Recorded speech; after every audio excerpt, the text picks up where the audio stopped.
mesdames et messieurs. Bonsoir tout le monde. Voilà, on a un message à faire passer pour 3 minutes, pour ne pas abuser de votre temps. On est du Congo-Brazzaville. On vient d'intervenir dans le cadre de l'immigration. L'immigration, c'est un sujet qui nous préoccupe beaucoup. Mais c'est un sujet qui a été absent durant la campagne électorale. Beaucoup se demandent pourquoi les Africains viennent en masse en France. La raison connue, c'est souvent que c'est la pauvreté qui fait fuir les gens. Moi, je viens du Congo-Brazzaville. Je suis militant politique, activiste, Monsieur Ngouma de Mongoubi. Mais j'aimerais vous dire, je viens d'un pays très riche. On est à peine 4 500 000 habitants. On a du pétrole, beaucoup de pétrole. On a de l'or, on a des forêts, on a tout chez nous. Et je dis bien, on produisait dans les années 2012, 2013, 296 000 barils de pétrole. Si on distribuait cette richesse, les Congolais de Brazzaville auront au moins 10 000 € par mois à chacun.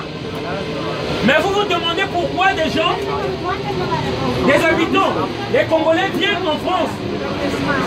Il y a un problème qu'on appelle la France-Afrique.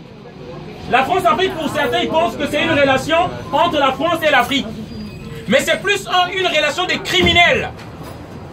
Des criminels, des élus français qui donnent des armes aux dictateurs africains, qui nous imposent des dictateurs africains et qui, ces dictateurs-là, envoient toutes nos richesses en France en appauvrissant la population. Ces dictateurs-là qui ne sont pas aimés par le peuple, du coup il y a des tensions dans le pays, ce qui déstabilise les pays et qui fait à ce que nous autres, nous fuyons l'Afrique et on vient en France. On n'est pas là parce qu'il y a la misère chez nous. On a tout pour rester chez nous. On n'est pas là parce qu'on est derrière votre système de santé, vos ascédiques, votre système social. Mais c'est parce que nous fuyons des bombes que les multinationales, les élus français que vous offrez votre vote et qui arment des dictateurs en Afrique.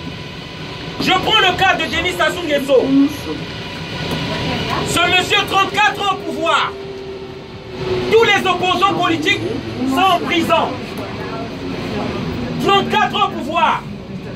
Et on nous l'a maintenu et imposé par la France en 97. Jacques Chirac va décider d'armer un psychopathe, un criminel qui va tuer les Congolais et qui va faire un deal avec des élus français afin d'envoyer tout notre argent dans les partis politiques français et aux élus français. Jacques Chirac a beaucoup bénéficié de notre argent. Monsieur de Villepin a beaucoup bénéficié de notre argent. Et ça a continué avec François Hollande et Sarkozy.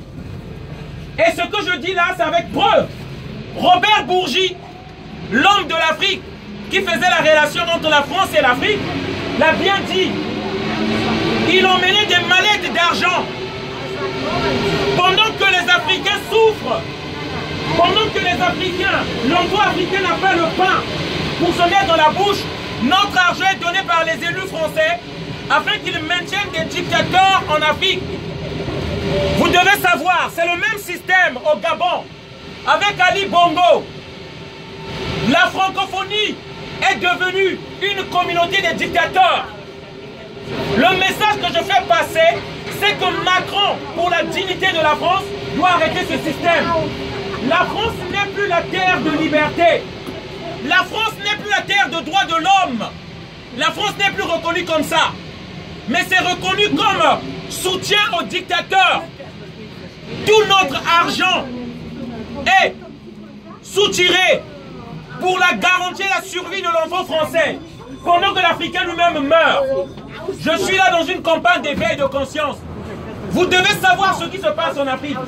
On n'est pas pauvre. C'est l'Afrique qui nourrit la France. Si vous ne le savez pas, allez-y sur Google. Mais pourquoi l'Afrique? Il y a une immigration On vide tous l'Afrique. Pourquoi on fuit l'Afrique? Parce qu'on nous a imposé les dictateurs. Parce qu'on a donné des armes à ces dictateurs. Les Africains ne savent pas fabriquer les armes. Les armes viennent de l'Occident. Et si vous voulez diminuer l'immigration comme j'ai commencé, il faut enlever les dictateurs. C'est ça.